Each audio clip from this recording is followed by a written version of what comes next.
തൃശൂരിലെ വോട്ടർ പട്ടിക ക്രമക്കേട് വിവാദത്തിൽ കേന്ദ്രമന്ത്രി സുരേഷ് ഗോപിക്കെതിരെ കേസെടുക്കില്ല. കേസെടുക്കാനുള്ള തെളിവുകളോ രേഖകളോ ഇല്ല എന്ന് പോലീസ് പറയുന്നു. പരാതി നൽകിയ കോൺഗ്രസ് നേതാവ് ടി.എൻ. പ്രതാപനെ ഇക്കാര്യം പോലീസ് അറിയിച്ചു. കോടതിയെ സമീപിക്കുമെന്ന് ടി.എൻ. പ്രതാപൻ അറിയിച്ചു. സൂരജ് സജീവ് വിവരങ്ങളുമായി. സൂരജ്, ഇത് തൃശൂരിൽ അനധികൃതമായി വോട്ട് ചേർത്തു, അവിടുത്തെ സ്ഥിരം താമസക്കാരനാണ് എന്ന് വ്യാജ സത്യവാങ്മൂലം നൽകി എന്നതൊക്കെയായിരുന്നല്ലോ പരാതി. അപ്പോൾ ഇത് രേഖകളായി സമർപ്പിക്കാൻ കഴിഞ്ഞില്ല എന്നതാണോ? എന്താണ് പോലീസ് ചൂണ്ടിക്കാട്ടുന്നത്? അനുജ, സുരേഷ് ഗോപി നൽകിയ സത്യവാങ്മൂലം വ്യാജമാണ് എന്ന തരത്തിലായിരുന്നു ഈ ടി.എൻ. പ്രതാപൻ നൽകിയിരുന്ന പരാതി. അതിൽ സ്ഥിരതാമസക്കാരനാണ് എന്ന് കാണിച്ച് തെറ്റിദ്ധരിപ്പിച്ചു തുടങ്ങിയ ആരോപണങ്ങളെല്ലാം തന്നെ ഈ പരാതിയിന്മേൽ ഉന്നയിച്ചിരുന്നു. പക്ഷേ അത് സ്ഥിരീകരിക്കുന്ന അല്ലെങ്കിൽ അത് തെളിയിക്കുന്ന ഒരു തരത്തിലുള്ള തെളിവുകളും കൈമാറാൻ ഈ ടി.എൻ. പ്രതാപന് സാധിച്ചിട്ടില്ല എന്ന് ചൂണ്ടിക്കാട്ടിയാണ് ഇപ്പോൾ ഇതിൽ കേസെടുക്കാനാകില്ല എന്ന് പോലീസ് ഔദ്യോഗികമായി തന്നെ അറിയിച്ചിരിക്കുന്നത്. എന്നാൽ ഈ വിഷയത്തിൽ കോടതിയെ സമീപിക്കാൻ താൻ ഒരുങ്ങുകയാണ് എന്നുള്ളതാണ് ടി.എൻ. പ്രതാപനുമായി സംസാരിക്കുമ്പോൾ അദ്ദേഹം പറയുന്നത്. ഇതിൽ കൃത്യമായ തെളിവുകളുണ്ട്. പക്ഷേ ആ തെളിവുകൾ ഉണ്ടായിട്ടും പോലീസ് ഇത് കാര്യമായ മുഖവിലക്കെടുത്തില്ല എന്നൊരു ആരോപണം ടി.എൻ. പ്രതാപൻ ഉന്നയിക്കുന്നു. പക്ഷേ പോലീസ് ആകട്ടെ ഇതിൽ പറയുന്നുണ്ട്, സുരേഷ് ഗോപി നൽകിയ സത്യവാങ്മൂലത്തിലോ മറ്റു കാര്യങ്ങളിലോ ഒന്നും തന്നെ ഈ ടി.എൻ. പ്രതാപൻ ആരോപിച്ചതുപോലെ ഒരു പിഴവോ കാര്യങ്ങളോ കണ്ടെത്താൻ സാധിച്ചിട്ടില്ല എന്നുള്ളതാണ് പോലീസ് പറയുന്നത്.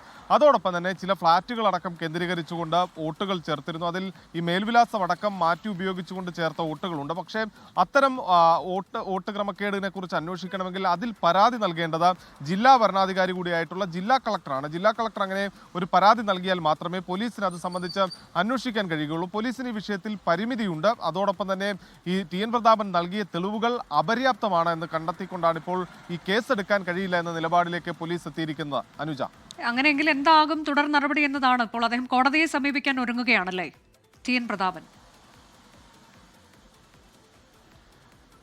തീർച്ചയായും അനുജ, അതായത് വരും ദിവസങ്ങളിൽ തന്നെ കോടതിയെ സമീപിക്കാനുള്ള ഒരുക്കത്തിലാണ് ടി.എൻ. പ്രതാപനുള്ളത്. സ്വാഭാവികമായും ഇതിനകത്ത് തെരഞ്ഞെടുപ്പ് കമ്മീഷനാണ് ഒരു തുടർ നടപടി സ്വീകരിക്കേണ്ടത്. അത്തരത്തിൽ പോലീസിന് ആദ്യം ഈ പരാതി ലഭിച്ച വേളയിൽ തന്നെ പോലീസ് ഇതിന്റെ നിയമസാധ്യത അടക്കം പരിശോധിച്ചതാണ്. അന്ന് തന്നെ പോലീസ് എത്രത്തോളം ഈ കേസ് മുന്നോട്ട് കൊണ്ടുപോകാൻ കഴിയും എന്നതിൽ ഒരാശങ്ക അടക്കം പ്രകടിപ്പിച്ചുകൊണ്ടാണ് പ്രാഥമിക അന്വേഷണത്തിലേക്ക് കടന്നത്. പക്ഷേ ഇതിൽ ഈ വ്യാജരേഖ ചമക്കൽ അടക്കമുള്ള കാര്യങ്ങളിൽ മാത്രമാണ് പോലീസിന് അന്വേഷണം നടത്താൻ കഴിയുക. പക്ഷേ പോലീസ് നടത്തിയ അന്വേഷണത്തിൽ അത്തരത്തിൽ ഈ വ്യാജമായി സത്യവാങ്മൂലം നൽകി എന്നതടക്കമുള്ള കാര്യങ്ങൾ കണ്ടെത്താൻ സാധിച്ചിട്ടില്ല.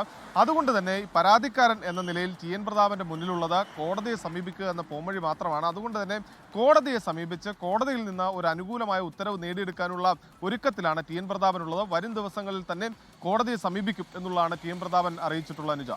തൃശൂരിലെ വോട്ടർ പട്ടിക ക്രമക്കേട് വിവാദത്തിലാണ് കേന്ദ്രമന്ത്രി സുരേഷ് ഗോപിക്കെതിരെ കേസെടുക്കില്ല എന്ന വിവരം ഇന്ന് വന്നത്. തെളിവുകളോ രേഖകളോ സമർപ്പിക്കാൻ പരാതിക്കാരന് കഴിഞ്ഞിട്ടില്ല എന്നതാണ് പോലീസ് പറയുന്നത്. ടി.എൻ. പ്രതാപനാകട്ടെ കോടതിയെ സമീപിക്കുമെന്ന് നമ്മളെ അറിയിച്ചിട്ടുമുണ്ട്. ലോകത്തെവിടെയായാലും ഏത് സമയത്തും 24 വാർത്തകളും ഓഗ്മെന്റഡ് റിയാലിറ്റി പാക്കേജുകളും എക്സ്പ്ലെയിനറുകളും വിശദമായി കാണാൻ ഞങ്ങളുടെ യൂട്യൂബ് ചാനൽ നിങ്ങൾക്ക് സബ്സ്ക്രൈബ് ചെയ്യാം.